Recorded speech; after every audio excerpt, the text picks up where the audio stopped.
Hi guys, welcome back to my channel and welcome to week 3 of how to write your story. Now remember, in week 1 we spoke about first coming up with a list of events, and then in week 2 we spoke about looking at the events and finding at least one that we think we can work with, and looking for the valley or the low point or the challenges or the obstacles, because we said that life doesn't go in a straight line, but it has hills and valleys. Now we're at week 3, and in week 3 we're going to talk about the next thing that you need to do, which is to figure out your main idea or your thesis or your premise or the lesson that you learned that you plan to communicate to your audience. Because unless you are clear about what the message is, then you will find that when you write, you may include details that don't need to be included, or you may be going off on a tangent. But when you are clear about what your main message is, you stay on track. Now I'm going to give you an example in a few minutes of a story, and I want you to watch it and try to figure out what you think is the main message. And before I return at the end of the video and tell you what it is, I want you to comment. Yes, I want you to comment and tell me what you think the main message is before I tell you, because I want to see if you get from this what I plan for you to get. And that's very important. Your audience must know what you really want them to take away. They need to know what the takeaway is. Now, sometimes there may be a little bit of variation where people don't quite say it the way you said it, but they have to know clearly what your intention was. So that's what I want you to do. I want you to listen to what I have to say, and then before I tell you, I want you to comment and tell me what you think the main message is. And let's see if we agree on the main message, okay? 3 years ago, on a Saturday evening in April, I was cooking dinner when my son came through the door and was looking really agitated. I said, what's wrong? What's happening? He said, I'm just coming from Kay's home and there were so many cop cars there. I said, oh my God, is he in trouble? My son said, no, he's not in trouble. But the police were there to let the family know that they hadn't recovered his father's body yet. I said, yet? What happened? He didn't know at the time. He didn't have the details, but by the following day, we got the details. Kay's father and 5 friends went hiking up Mount Harvey in West Vancouver, and they stepped on a cornice, which is an overhang with snow, and they didn't realize it was an overhang. They thought it was solid ground, and they stepped on it, and one of the friends, who had been tired and was bent over, watched his 5 friends plummet to their death. So when he told me this, we were very concerned, and it had seemed so surreal. But more than anything else, I just kept thinking, how could I have not known a little bit more about Kay's father? You see, Kay and my son were friends since elementary school. They went to the same elementary school, they went to the same high school, and they were now at the same university in their first year. But despite the friendship and despite them going over to each other's homes, Kay always being at our home, I had only met the parents once, and that was at graduation. But even though I hadn't known them, just the thought that somebody I knew had experienced something like that, so surreal, it had really got me really feeling a lot of empathy and sympathy for the family. So when the funeral turned out to be on the Wednesday, my husband and I went to support the family, to support Kay, and to support my son and his friends who also were there.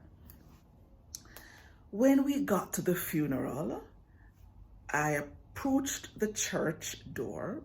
My husband was a little bit behind me. I stepped ahead because I was in a hurry to get a program to learn as much as I could about the man who I did not know. But as soon as I took the program and I looked at it, I turned to my husband and I said, "It's not in English." He looked at me and he said, "Well, Tanya, they're Koreans. What did you expect?" I said, "Well, I just didn't expect. I guess I just assumed it would have been in English." So I was a little bit disappointed because I had wanted to use the funeral as an opportunity to get to know him. You know, I know in Jamaica when there are funerals, people come up and they give stories, they talk about the person, different people remember them. And I wanted to learn about this man who I had never taken the time to know before. But that wasn't going to happen because everything was going to be in Korean. So I sat at the back of the church with my husband, feeling a little disoriented, maybe a little bit detached, because I didn't know what was happening during the church service. I just knew when it was time to stand because everybody stood, and when they stood, I stood. When they sat, I sat. And we kept doing the standing and sitting for a while. So as I stood there, not sure of what was happening, but feeling their grief, I saw the priest motion to the family, and I figured he was telling them, it's time.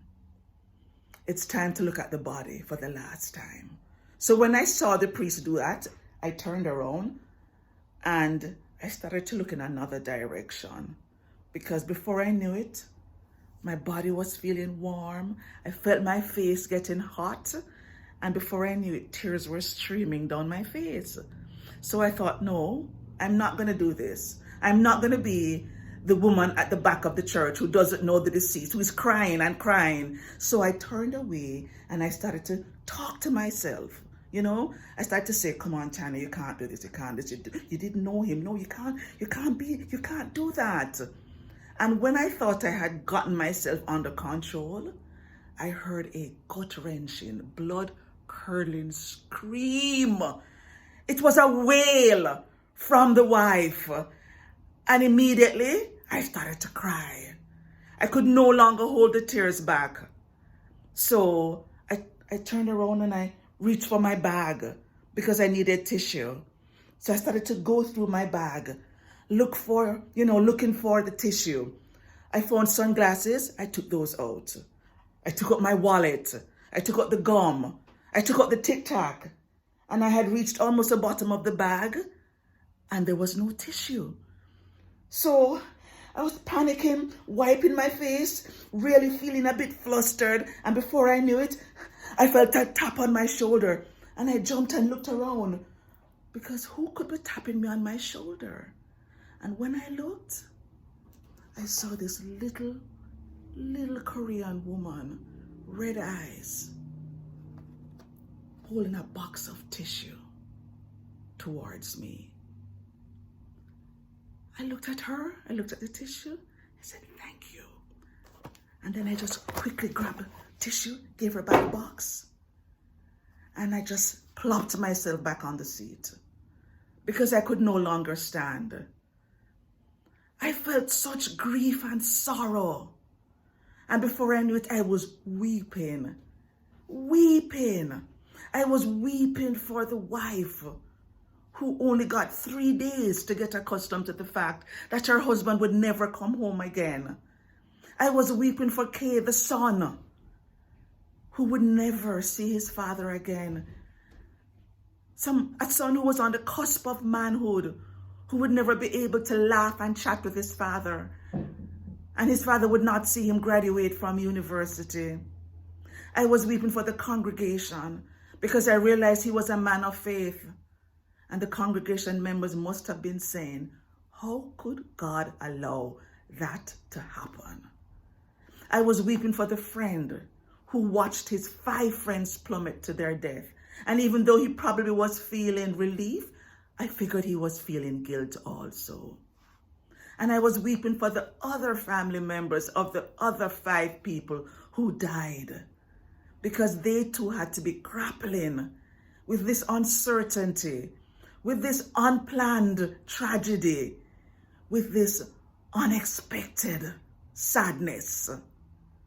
And I was weeping for Kay's father, Mr. Sun, who never got a chance to say goodbye to his family, who left home on Saturday morning not realizing it would be the last time, who never knew that he would be buried just 4 days after he went on this hike.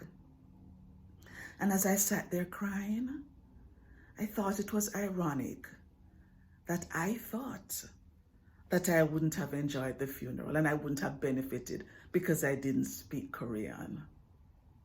But then I realized it doesn't matter what language you speak. When you feel pain, it's the same. It feels the same despite the language you speak. Because we all bleed when we have to deal with tragedy. We all mourn when we have to deal with tragedy. We all grieve and feel deep pain when we have to deal with tragedy. Because we are all the same. We feel the same emotions. We have the same blood running through our veins. We are all the same. And we all feel the same. Pain is pain in any language. It's the language of pain. That's the primary language. And we all experience the same feelings. Okay, so that was my story. And I chose that one because I had sent it into the community newspaper editor for them to publish it. And they changed my title because they didn't think that the title I gave it summed up or properly summarized the main message of that piece. Now, before I tell you what is the main message, please make sure that you've made a comment on YouTube to let me know what you think the main message is. So if you haven't done it yet, just put this on pause, write your impression of what the main message was, and then come back and continue. So I wrote that piece and I had entitled it Goodbye, Mr. Sun, which is the name of my son's friend's father. And when I sent it into the newspaper, they changed it to Other Voices, Shared Sorrow, Grief, a Universal Language. Now, I don't know what you came up with for the main idea, but it basically was this. I was basically saying that pain is universal. So if you thought that was the main idea, then you are correct. If you didn't think it was the main idea, but you thought it was something kind of related, then that's just as good. But your title basically tells you the main idea, and mine was just saying goodbye. And that was not what this was about. So if somebody were to ask you, what is it about? You should be able to say in one sentence. It's about a woman who realized that grief is grief no matter what language you speak.